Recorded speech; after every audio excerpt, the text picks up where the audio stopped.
Rudolf Steiner, How to Know Higher Worlds, Chapter 1. Conditions. The capacities by which we can gain insights into higher worlds lie dormant within each one of us.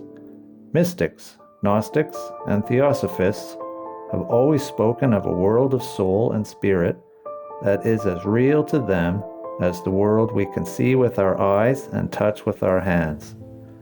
Listening to them, we can say to ourselves at every moment, I know that I, too, can experience what they talk about, if only I unfold certain forces within me that today still lie dormant there. All we need to know is how to begin to develop these faculties for ourselves. Only those who have already developed such powers for themselves can help us to do this. From the beginning of the human race, a form of schooling has always existed in which persons possessing higher faculties guide those who seek to develop these faculties for themselves. Such schooling is called esoteric or mystery schooling, and the instruction one receives there is called esoteric or occult teaching. By their very nature, these terms invite misunderstanding. Hearing them, we might easily be led to believe that those who provide this kind of schooling wish to form a privileged class of human beings who arbitrarily withhold their knowledge from their fellows. We might even think that perhaps there is nothing much to this kind of knowledge. Were it genuine knowledge, we are tempted to think there would be no need to make a secret of it. It could be made public and its benefits shared by all. Those initiated into the nature of esoteric knowledge are not in the least surprised that the uninitiated should think like this.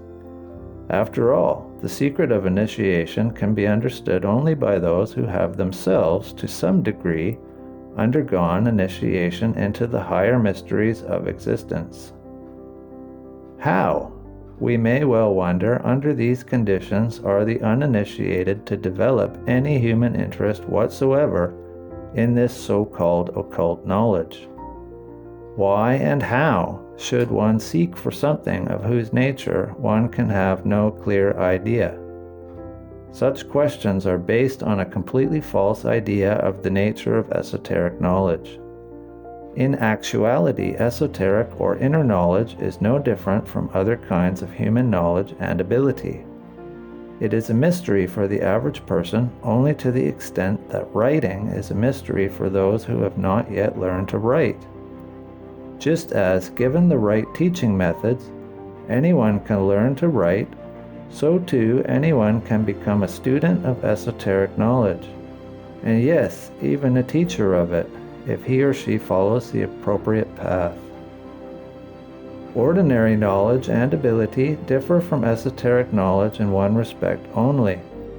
A person may not have the possibility of learning to write because of the cultural conditions or poverty he or she is born into.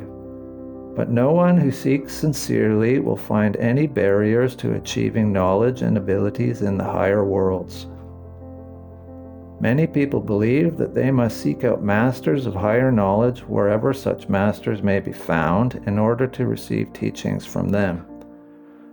There is a twofold truth to this. On the one hand, if our aspiration to higher knowledge is sincere, we will certainly spare no effort and avoid no obstacle in our quest for an initiate able to lead us into the higher mysteries of the world.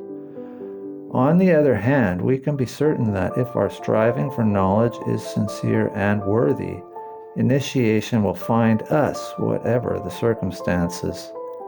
There is a universal law among initiates that the knowledge due a seeker cannot be withheld. But there is also another universal law that esoteric knowledge may not be imparted to anyone not qualified to receive it. The more perfect the initiate, the more strictly these two laws are observed. The spiritual bond uniting all initiates is not an outward one, but the two laws just mentioned are what hold its members together. You may live in close friendship with one who has been initiated, But until you yourself have been initiated, something will always separate you from that initiate's inmost being.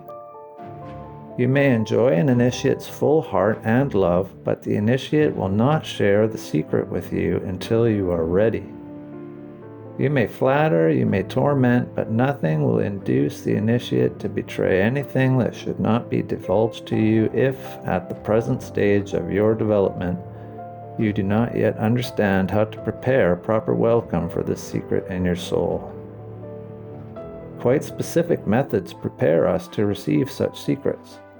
Their course is traced out with indelible eternal letters in the spiritual worlds where initiates preserve the higher secrets. In ancient prehistoric times, the temples of the spirit were outwardly visible, but today, when our life has become so unspiritual, they no longer exist where we can see them with our physical eyes. Yet spiritually, they are still present everywhere, and whoever seeks can find them. Only within our own souls can one find the means of opening an initiate's mouth. But before one can receive the highest treasures of the spirit, one must develop definite inner qualities to a specific high degree. We begin with a fundamental mood of soul. Spiritual researchers call this basic attitude the path of reverence, of devotion to truth and knowledge. Only those who have acquired this fundamental mood or attitude can become pupils in an esoteric school.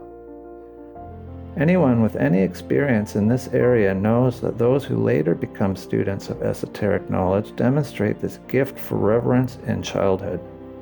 Some children look up to those whom they revere with a holy awe. Their profound respect for these people works into the deepest recesses of their hearts and forbids any thoughts of criticism or opposition to arise. Such children grow up into young people who enjoy looking up to something that fills them with reverence. Many of these young people become students of esoteric knowledge.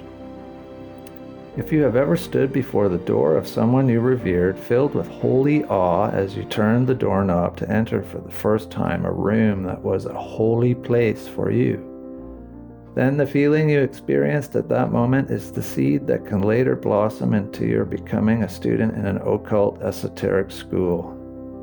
To be gifted with the potential for such feelings is a blessing for every young person.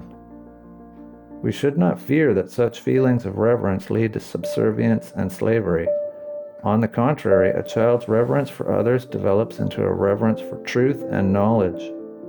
Experience teaches that we know best how to hold our heads high in freedom if we have learned to feel reverence when it is appropriate.